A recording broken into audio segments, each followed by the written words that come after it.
Maayong gabi kayong tanan mga kaigsuunan, and then aniya na usab kita karon sa tuang sinimana nga pamalandong sa Ebanghelyo sa Domingo.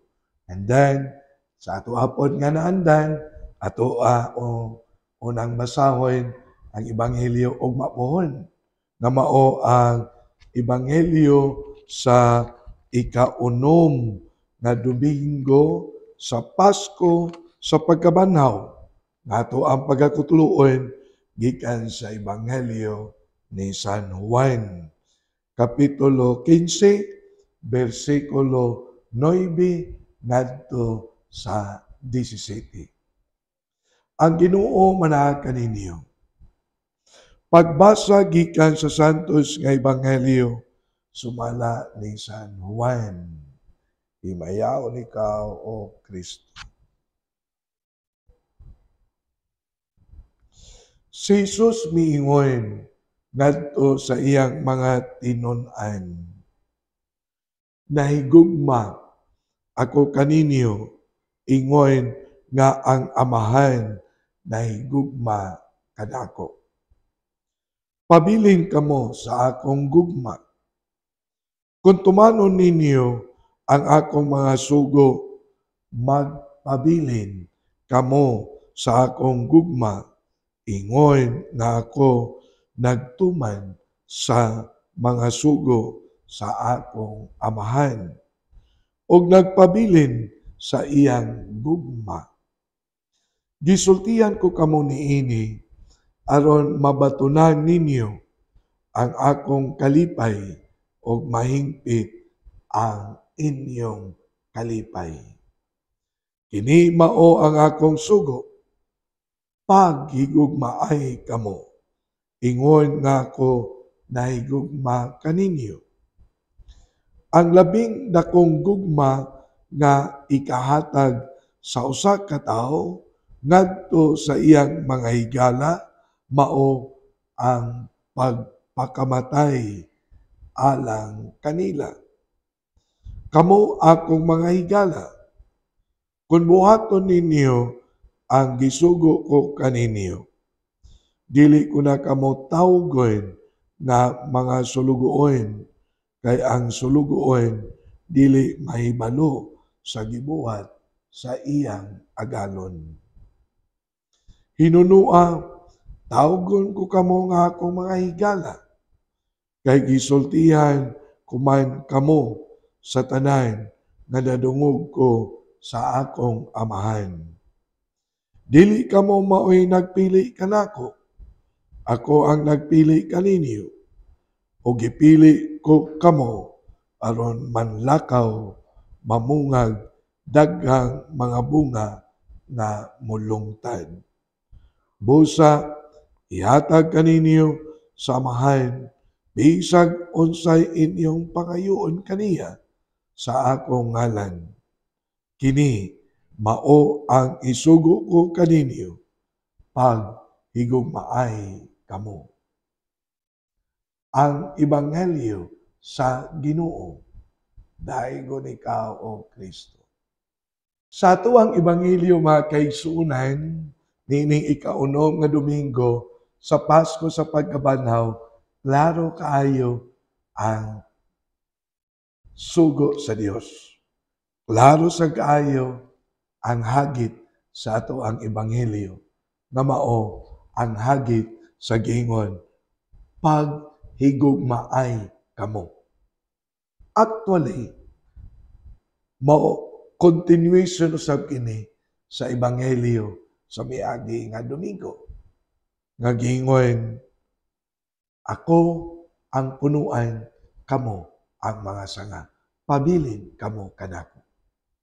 Ug matud pasad sa Ebanghelyo sa ato ang gibasa karon nga gihulagway usab ni Kristo nga ang sugo sa paghigugmaay mausab kini ang atuwa usab nga dako nga pagpadayag sa atuwa usab nga matawag nato og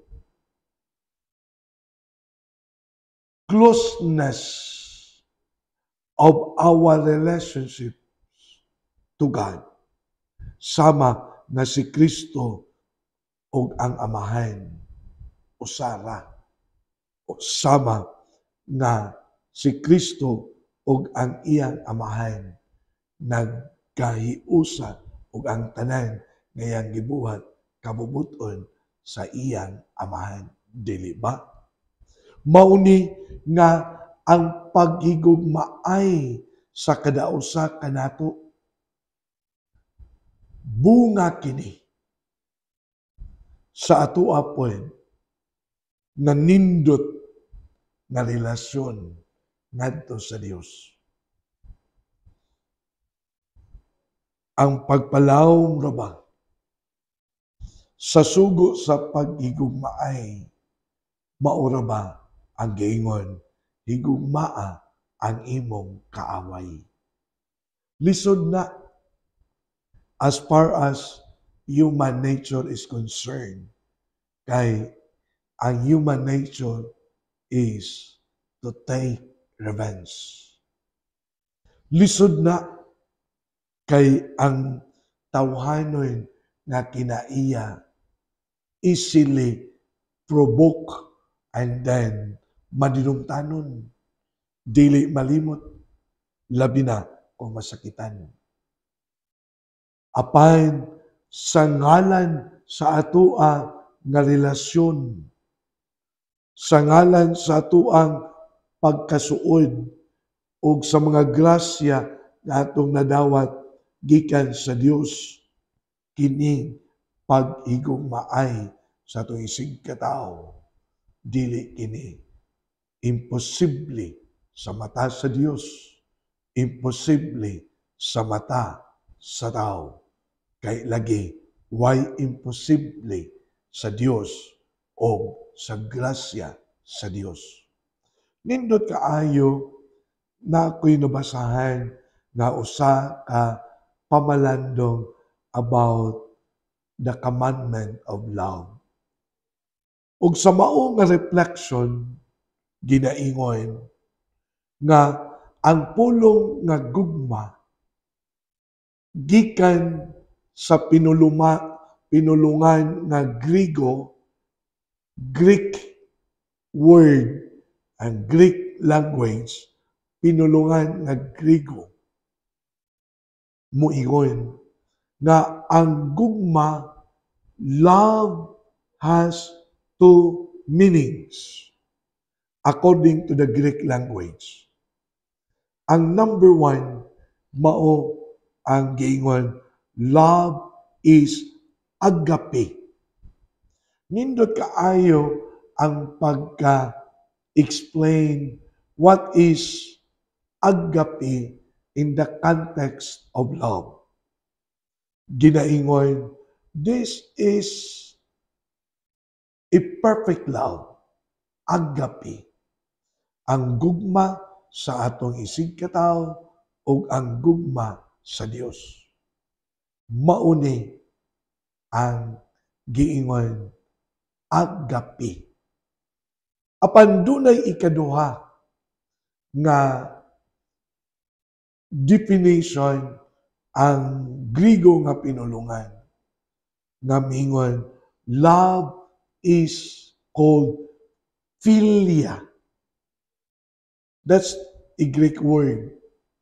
Ang philia mingon affection of friendship, more on the emotional level. And then, pag-abot ni San Juan sa iyang pagsuwat, iya nagidungan ang duha ka pinulungan, what is love. Mauna ang Ebanghelyo, iyang gi-integrate ang agape ug ang philia. Ug ang Ebanghelyo nato nga sinulat ni San Juan mingon, gitawag ni Kristo ang iyang mga tinun-an ug mga higala. Dili ng mga sulugoon. Kay ang higala nasayod man sa tanan sa matawag nato sa kinatibuk-an sa kahimtang siyang agalon. So, he started his love in the name of friendship. Mauna nga ang mao nga pamalandong mingon nga we have to start loving one another in a relationship of friendship. As the gospel said, from now on, I will not call you anymore my servants, but my friends. So, kung naa ang paghinigalaay, kita makaila. Kinsa, unsa, ang kabubuton sa Dios para kanato. Diha sa ato ang paghinigalaay, kita makadevelop of closeness in our relationships. And in the name of closeness of our relationships, there is what we call trust and confidence between us or among us. Dili ba, mga kaigsunan? And then, ang mao nga matawag na to friendship, pag hinigalaay, muresulta kana og paghinigugmaay. Og diha usab sa atua pod nga paghinigugmaay, and that's the message of the gospel today. So, ang tao nga nahigugma sa iyang isig katao, kaantigong mo sakripisyo para kaniya. Ang tao nga nahigugma sa iyang isig katao, dali rang makakita unsa ang iyang mga panginahanglan. Ang tao nga nahigugma sa iyang isig katao, dili traidor ngadto kaniya. Kay iya mang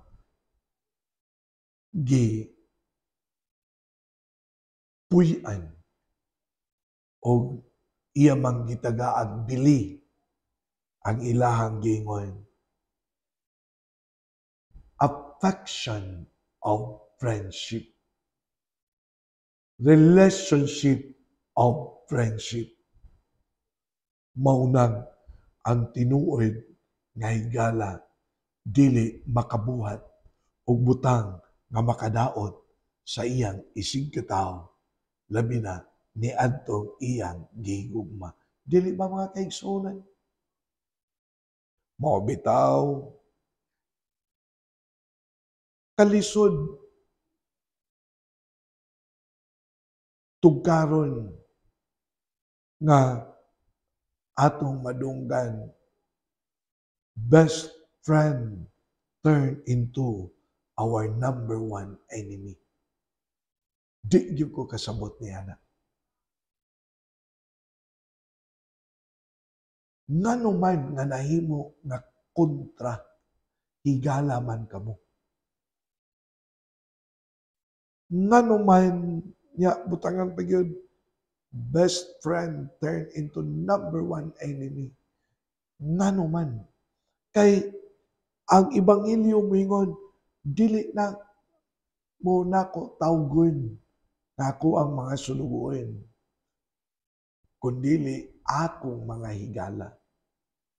Og sa atuang paghinigala ay nakailamo kanako. Kay nakailamo kanako, suod ta. Kay suod ta dili mo magpanuko, dili mo magduwa-duha, pagtuman sa akong sugo kaninyo, ang sugo sa Ebanghelyo nga gisulat nga mingon, pag higugmaay kamo. Dili ba mga kaigsuonan? And then, diha ra ba sa paghinigugmaay, makita, mapadayag ang pagpangalagaray. So, kung imong tan-awon, knowing is an expression of friendship. And then, diha sa pag-ila nimo kinsa ni siya, makasabot ka. Diha sa pag-ila nimo kinsa ni siya, kung nakailata sa tuang Ginoo, sa iyang kabubuton, sa iya nga mga pagtulunan, dili ta magduha-duha to commit ourselves to our God. Never. Mauna nga kung mauni ang dagan sa ato ang kinabuhi, ang paghigugmaay is part of our journey. Kung atong tan-awon. And then, diha pod sa paghigugmaay, manggawas ang katong gihisgutan sa miagi nga Domingo nga Ebanghelyo nga putlon ang sanga aron mamunga kinig daghan.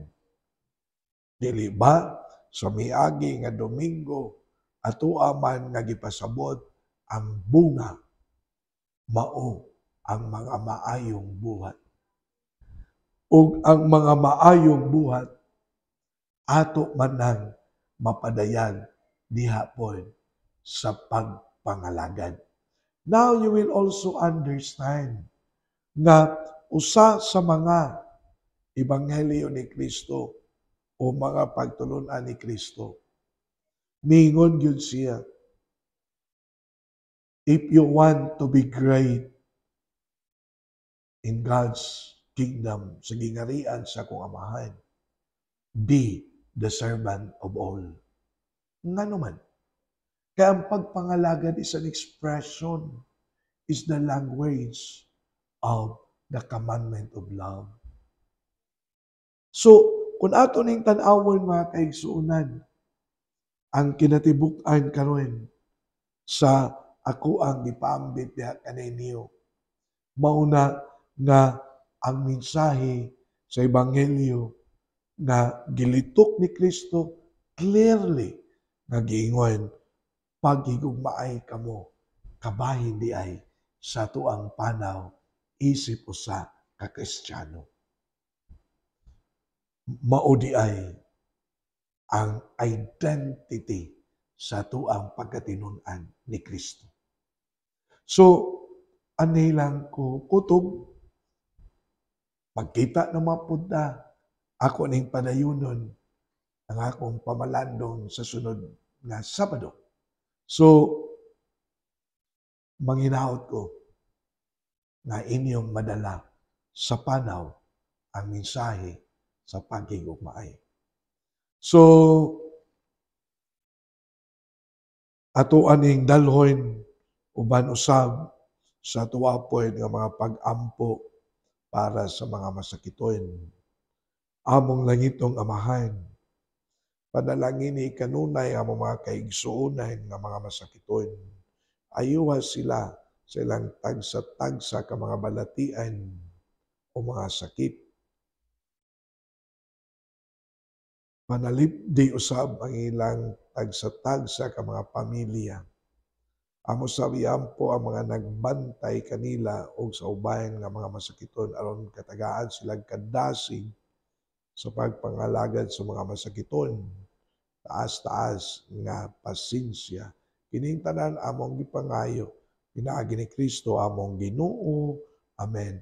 So ano lang kukot mga kaigsunan, magkita na po kita sa sunod nga Sabado, alas 6 sa gabi sa tuang FB account, Archdiocese of Cebu, Catechetical Ministry. Kini si Father Joseph Intig nga kanunay nag-uban kaninyo. Ang Diyos manalangin kaninyo kanunay.